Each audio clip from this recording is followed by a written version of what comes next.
ამ ახალგაზრდა ქალს უფრო მეტი სიმამაცე აქვს, ვიდრე ჩვენგან ალბათ ვინმეს ოდესმე ექნება მთელი ცხოვრების განმავლობაში, რადგან ის მზადაა კამერაზე გამოვიდეს და გაამჟღავნოს ის სიგიჟე, რაც მას შეემთხვა, როცა გადაწყვიტა, რომ ისლამისტზე დაქორწინებულიყო. მეტად შემეძლოს თქვა ეს მხოლოდ ერთი ისტორიაა, მაგრამ ეს ათეულობით ისტორიიდან ერთ-ერთია, რომელიც შენახული მაქვს.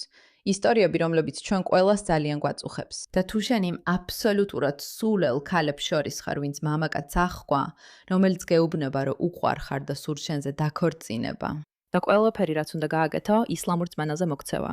და არ გითხრა ის კონტექსტი, რომ თუ ოდესმე ინანებამ გადაწყვეტილებას, მას შეუძლია შენთან გააკეთოს ყველაფერი, რაც მოუნდება. მას ეს იყოს შენთვის პატარა გაფრთხილება, რადგან ამბავი ყოველთვის ისე ამთავრდება, როგორც Taylor Swift-ი გვაჯერებს. ზოგჯერ ასე მთავრდება. ეს არის მიმართვა ყველა მუსლიმ ქალს, ვინც შეიძლება დამეხმაროს. ჩემი სახელია იანა. მე 24 წლის ვარ. მუსლიმად გადავიქეცი და ახლა ჩემი ქმარი მაჩერებს ისლამურ ქორწინებაში. ის უარს ამბობს ტალაქის მიცემაზე. მე მივედი ისლამურ საბჭოებთან, მაგრამ მათაც უარი თქვას ფასკის მიცემაზე. მიუხედავად იმისა, რომ ჩემი ქმარი ცხათვე არ მეხმარება. მან საერთოდ არ უზრუნველყო ჩემი ფინანსური მხარდაჭერა. ჩვენ სხვადასხვა შტატში ვცხოვრობთ. მან არ მომცა სახლი, ტანსაცმელი ან საჭმელი და უკვე დანებებას ვაპირებ. აღარაფერი დამრჩა რომ ცადო. სამ ისლამურ საბჭოს შევახმიანე და ერთ-ერთმა უკვე მითხრა, რომ 4 მოწმე უნდა წარმოვადგინო. მაშინ, როცა მას არც ერთი მოწმის მოყვანა არ სჭირდება. დიახ, თქვენ ყველას, ვინც დაიჯერეთ პროპაგანდა, რომ ისლამი ქალებისთვის საოცრად კარგია. თითქოს ასე კარგად ექცევა მათ. სად არიან ისლამური საბჭოები? სად არიან ისლამური საბჭოები, რომლებიც უნდა ეხმარებოდნენ ამ ახალგაზრდა გოგოს, რომელსაც არ უვლიან ისე, როგორც ნამდვილი კაცი უნდა უვლიდეს, როგორც მათი პროპაგანდისტული ვიდეოებიდან ჩანს. სად არიან ისინი? უნდა დავიცვა ჩემი საქმე იმამების პანელის წინაშე და უნდა მქონდეს 3 შერიგების შეხვედრა ამ კაცთან, რომელმაც ფინანსურად დამაბულინგა, მაიძულა და სცადა ემანიპულირებინა ჩემით. მან ზოგადად დაუკავშირდა ჩემს ოჯახს და მოსთხოვა რამე გაეკეთებინათ იმის გამო, რომ მინდა ეს ქორწინება დავტოვო. ვეძებ დახმარებას. თავს ძალიან დაუცვავად გვგრძნობ, ძალიან სასოწარკვეთილად და მგონია, რომ ხმა არ მოქვს. თუ ვინმე შეუძლია დამეხმაროს. გთხოვთ კომენტარი დამიტოვეთ. მადლობა. მოდით გამოვიცნოთ ამბის დასასრული. ისინი არ დაეხმარებიან მას. სინამდვილეში ალბათ ისინი მასზე დაიწყებენ ნადირობას, რადგან გაბედა და გამოავლინა რა ხდება სინამდვილეში.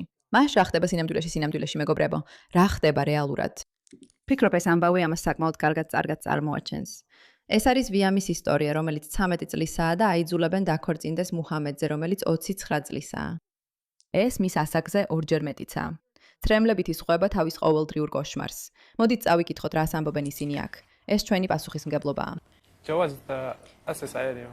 რატომ დაქორწინდით მასზე ასეთ პატარა ასაკში, ოჯახის შესაქმნელად? და მე ის პატარა ასაკში მოვიყვანე, რომ თვითონვე გამეზარდა ბოდიში. მე ის მოვიყვანე, რომ თვითონვე გამეზარდა პატარა ასაკში. რას ნიშნავს თვითონვე გაზარდოთ? ასე ერთმანეთს უკეთ გაუგებთ. მითხარით, როგორ ზრდით თქვენს ცოლს? ეს ყველაფერი რა თქმა უნდა წამყვანისგან მოდის. ჩვენ ერთმანეთს უგებთ, სანამ ახალგაზრდები ვართ. რას ელით ჩვენგან, როგორც თქვენი ცოლი? მან უნდა მოусმინოს იმას, რასაც ვამბობ. მაგალითად, რას გსურთ, როგორც ქმარს? ზუსტად რა გჭირდებათ? რაც არ უნდა ვთქვა, მან უნდა მოусმინოს. ეხლა ის რაზეც აქ მინდა ყურადღება გაგამახვილოთ, მისი სახეა. კარგი? აქ ის ხსნის, რომ უნდა აღზარდოს იგი, მან უნდა მოусმინოს, მას უნდა ასწავლოს. და წამყვანი ცოტა დაბნეულია ამით, მაგრამ უბრალოდ დააკვირდით მის სახეს, როცა ის აგრძელებს საუბარს. ადამიანი. ჩემი უფროსი. დაბანა, დალაგება, საქმეების გაკეთება, იცი, ჩვეულებრივი რაღაცები. ღმერთი იყოს შენთან.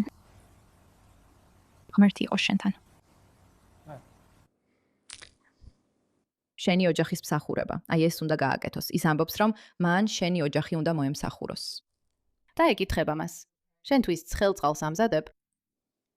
არა, თუ მინდა, მაშინ ვამზადებ. მაშინ რატომ? და ახლა მოვისმენთ მის ჩვენებას. ნახეთ, რას ფიქრობენ და სჯერათ კაცებს. მოდი ვნახოთ, რას იტყვის ის. უფრო მეტიც, მე ამ ყველაფერს ვერაფერს ვაკეთებ. ღმერთი ოსებთან. კიდევ ერთხელ მათთვის, ვინც უბრალოდ უსმენს, საღამოს ბოლოს მე უნდა ვიყო მზად ჩემი ქმრისთვის. შეგახსენებთ, რომ ეს გოგონა 13 წლისაა. გაიძულებენ ამ ყველაფრის გაკეთებას. ეხლა უკვე ქალი ვარ. ქალი ვალდებულია ეს ყველაფერი გააკეთოს. და თუ არ გინდა, ის ეკითხება მას, გოგოს არ შეუძლია უარი თქვას. არ იცი, ის უყურებს მას. 13 წლის ბავშვის დღიური.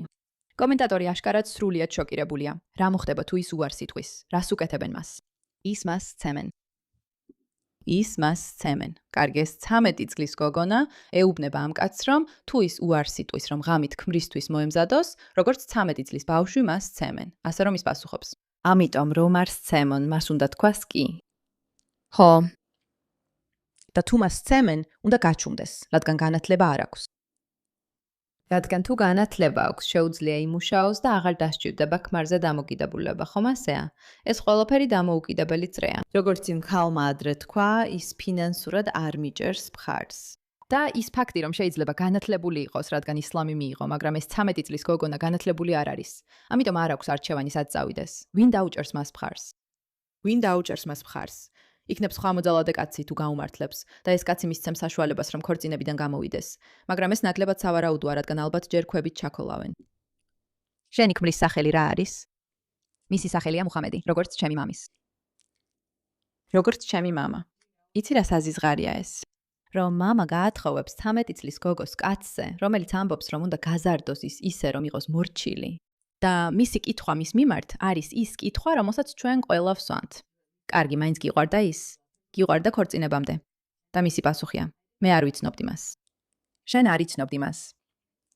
არ იცნობდი მას. მაშ, როდის ნახე პირველად? როცა ხელი მთხოვეს. ასე რომ პირველად ნახა ის ნიშნობის დღეს. რა იყო შენი რეაქცია, როცა ნახე? თავდაპირველად უბრალოდ ცოტა შემეშინდა და დავიბენი. შეგეძლო აზრი შეგეცვალა. არა. და ის ტირის, აი ესეა, 13 წლის ბავშვი ტირის. ეს საოცარია ბიჭებო, ძალიან გირჩევთ ამას. თუ თქვენ ყავთ 13 წლის ქალიშვილი, იცით რომ ზუსტად ეს გინდათ რომ თქვენ შვილს გადახდეს, ხომ ასეა? ასე რომ მიდი და ისლამი მიიღე, იდიოტო.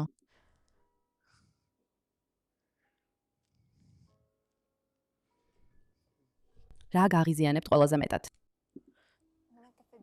ის რომ სწავლა არ დაუმთავრე. იმიტომ რომ თუ სწავლას დაუმთავრებდი, დამოუკიდებელი ვიქნებოდი. შეძლებდი საკუთარი თავის ფინანსურად უზრუნველყოფას, რაც ნიშნავს, რომ შეიძლება აქედან წასვლაც შემეძლოს. მაგრამ რადგან ამას ვერ ვაკეთებ და არასდროს გამიკეთებია, ვერასდროს შევძლებ წასვლას. ეს მახია და მან ეს იცის. და ისიც მშობლებმა ჩასვეს მახეში, როცა 13 წლის იყო.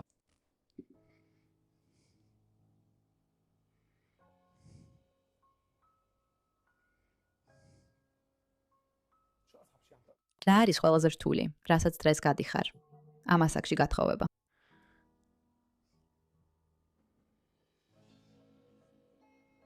რატო არ უთხარი მამას არა? არ ვიცოდი, რომ ქორწინება ასეთი იყო. რა თქმა უნდა, არ იცოდი. შენ 13 წლის გოგო ხარ, რატო უნდა ქონოდა წარმოდგენა, რას ნიშნავს სინამდვილეში ქორწინება? თავდაპირველად ბედნიერი ვიყავი. ვფიქრობდი, რომ ეს ნორმალური იყო. რა თქვა მამამ? მან თქვა, ეს შენი ქმარია. უნდა მოусმინო მას და შენს დედამფილ მამამთილს. და შენ ვერ თქვი არა. იმის გაფიქრებაც კი, რომ იმ დონემდე მივედით, სადაც მამებს, საკუთარი ქალიშვილების დაცვაც კი აღარ შეუძლიათ ამ სიგიჟისგან ცუდად ფხდის. და სწორედ ეს უნდათ ჩვენთვის. ეს უნდათ ჩვენ საზოგადოებაში. და უნდა გითხრა ახალგაზრდა ქალ, თუ ამას უყურებ, ჯერ კიდევ აქ ხარ. და თუნდაც ოდნავ ფიქრობ ამაზე, ან გონია რომ ეს პროპაგანდაა, ჩემს სიტყვებს ნუ მოусმენ. მოусმინე იმ პატარა ბავშვს და გაიგე, რომ სწორედ ეს აქვს ჩვენთვის განზრახული. და ეს არის ის, რასაც ისინი ჩვენ ყველას გვიპირებენ. და ეს არის ის, რასაც ისინი ჩვენს ყველა შვილს უპირებენ. ამიტომაც არ შევწყვეტთ იმის ხმამაღლა თქმას, რაც სინამდვილეში ხდება. მადლობა ყურადღებისთვის.